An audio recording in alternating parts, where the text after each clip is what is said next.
Hello and welcome back to our Final Fantasy X HD Platinum walkthrough. Prepare yourself, we're heading up Mount Gagazet. Now, this is hard, I ain't even gonna lie. You see, this is a 17-minute video? But if I hadn't edited out all of the random battles, this would be a 50-minute video. What is it this time? You can get the idea, there's a lot of combat between here and the next save point, so I hope you're ready for it. Now, our friends Lorenzo's are singing a song for us, and that's just swell.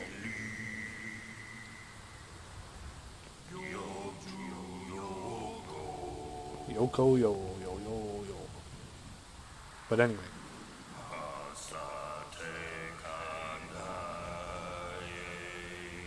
Yeah, so you're going to want to be ready. There aren't actually that many enemy types going up Mount Gagazet, but they can do quite a bit of damage. They have quite a bit of health. They're not super dangerous, but if you don't keep your health up, an ambush could wipe your party if you're not careful. For example, there are groups of 3 mechs that do about 1500 damage each. I could see an ambush wiping your party there, if you're not lucky. If you are unlucky, in fact. That's probably the most dangerous group of enemies. But there's a few that could take you by surprise and wipe you out if you're not careful. So do keep your health topped up. Don't be afraid to cast haste and get these fights over with. Now there's 20,000 gil to the left there, which I missed. And by the time I realized I had missed it, it was too late for me to go back. This area is way too long. So what you want to do is just head up that little white slope to the left. And to the right, rather, the right. And you will get 20,000 gil in the treasure chest, which is very handy. Because obviously we just bought Yojimbo and that cost a lot of money. But anyway. You see there's grenades and one of those flying mage guys. You know how to beat them. You know, attack a bomb 3 times, it will self-destruct. No major worry. These are the mechs, and this is an ambush, and you'll see quite a bit of damage there. Electrocute. Does less damage to Lulu because of her high magic defense, and she dodged that. You can see where they'd be dangerous. However, they're not that hard to kill. This is a grave. We can examine it, get a little cutscene. That's fine too. These mark the graves of summoners and guardians who failed.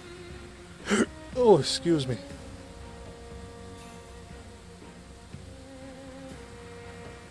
Okay. So up the mountain. And you'll notice the encounter rate is very high here. You'll keep seeing that. This is the third group of enemies you might fight here. Father, give me Standard strength. Dingo, one of the mechs, and the dragon thing. The dragon can do quite a bit of damage, but he has very low health.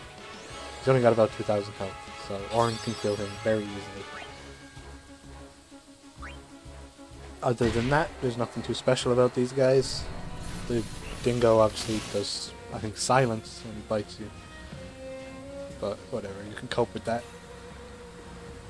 Now if we follow this little hook to the north on the minimap there, we'll get the Braska sphere. It's just over here.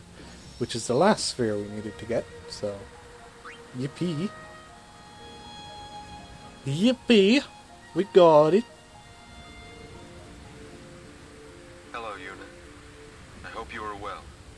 Wow. I wonder how old you are now that you're watching this sphere.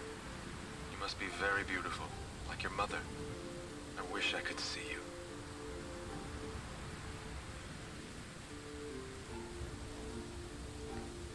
Oh, You can see Orin standing in the background there. Jecht and Orin send their regards.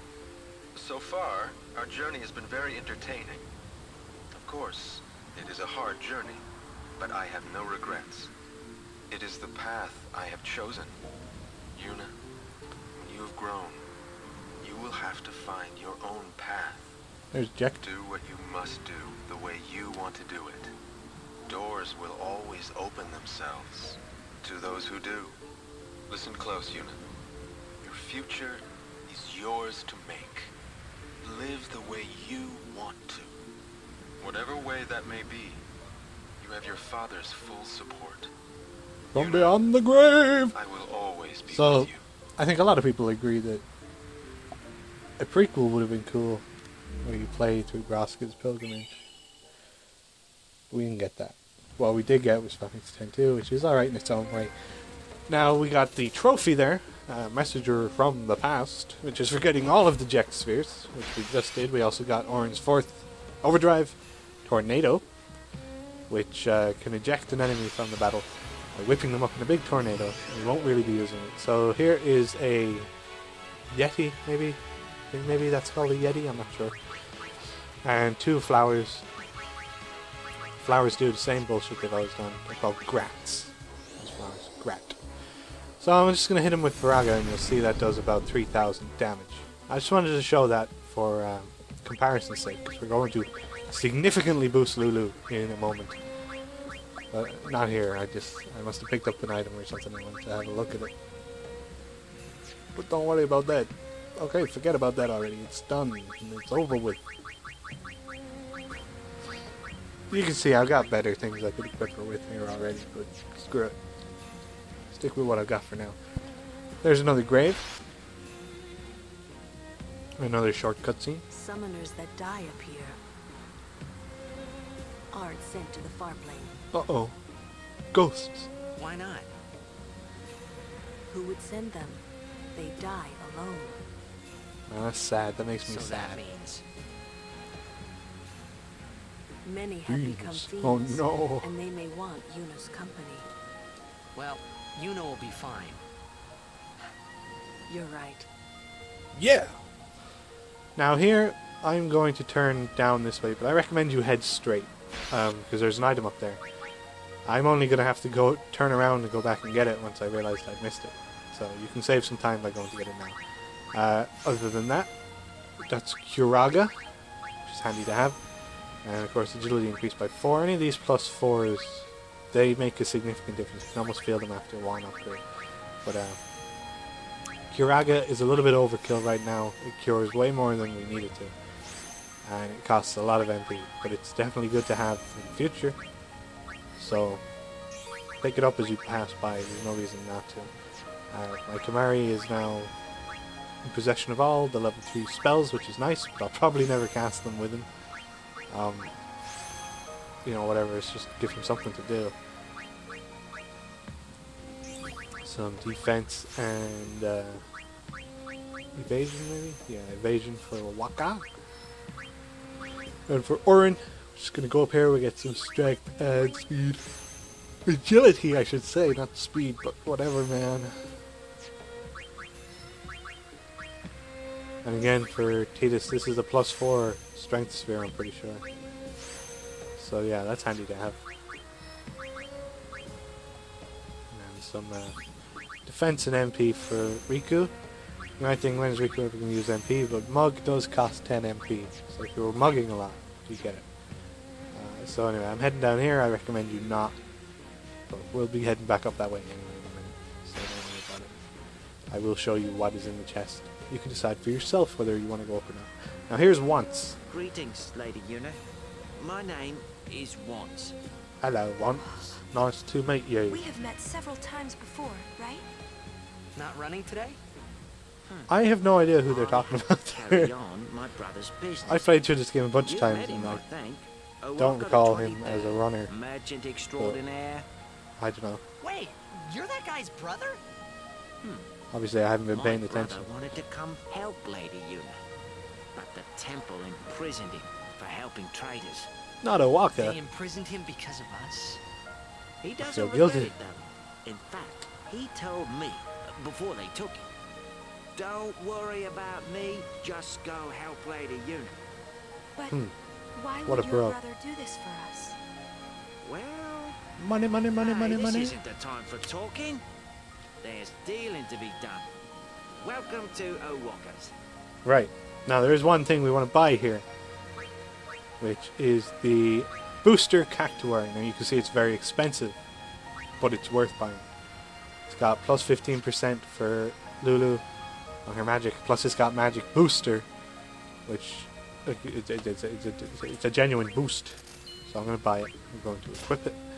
I'm going to customize it. There's nothing else here really that you need to buy. However, if you have a lot of equipment, consider selling some stuff off now, because my own equipment fills up in the next video, and I have to keep tediously discarding things. So you can make a bit of gil and sell some stuff if you want. Now though, I am going to customize the booster cactuar. Now, there's a variety of things I could have put on it, but once I eventually find it. You can see I've got an awful lot of equipment that I don't need, but well, there it is. There's a variety of things I could have put onto it, including sensor and various touches, water strike, whatever, things like that. But rather than doing that, I decided to just add magic plus 3%. It's going to take a little while before you actually see me do that, because I was weighing up my options, but I'm quite happy to add magic plus 3%. That brings it to a total of 18% plus, which is good. I don't think it stacks, I don't think it's compound interest on those plus percentages, but 18% is still better than 15%, so knock it down there. The booster cactuar then becomes a mana mog, which completely changes the model of the weapon from a cactuar to a Moogle. But that's okay.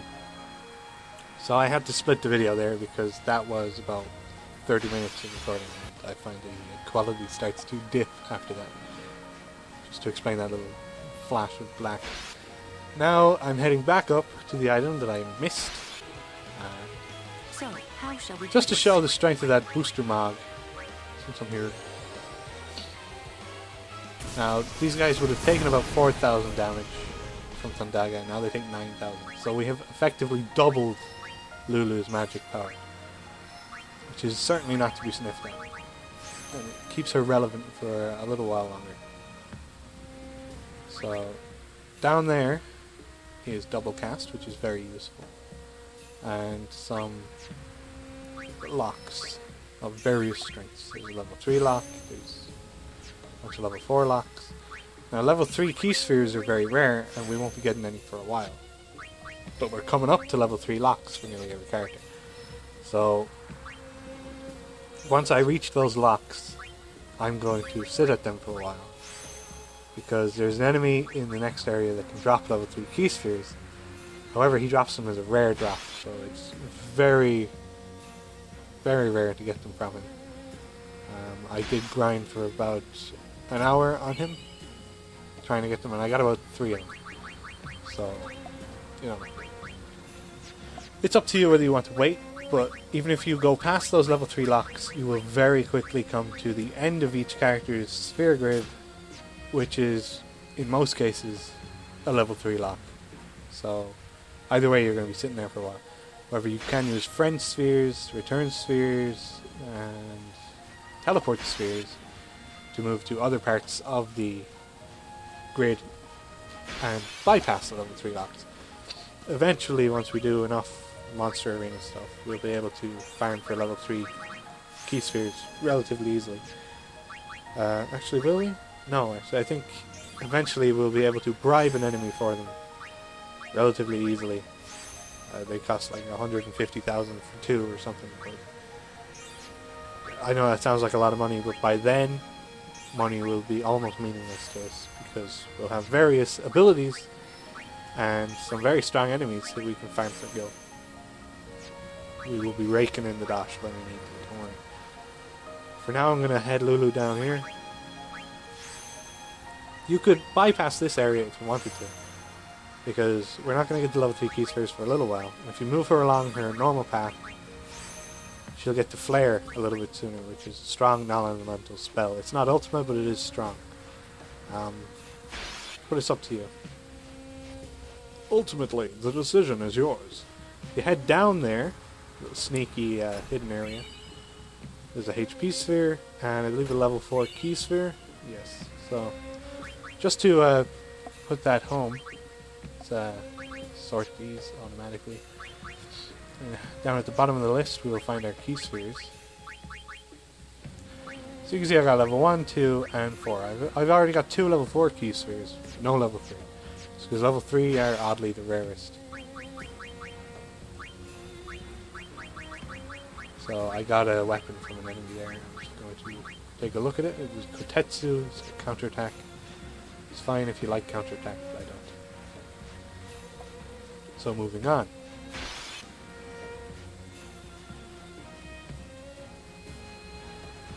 Again, it's a linear path for the most part. Like I said, though, damaging enemies. But we're very near the end of it now. This is the last gravestone here on the right. Again, I got an item drop there. I just want to take a look at. HP plus 10%. Not quite as good as what I have equipped, so don't worry about it.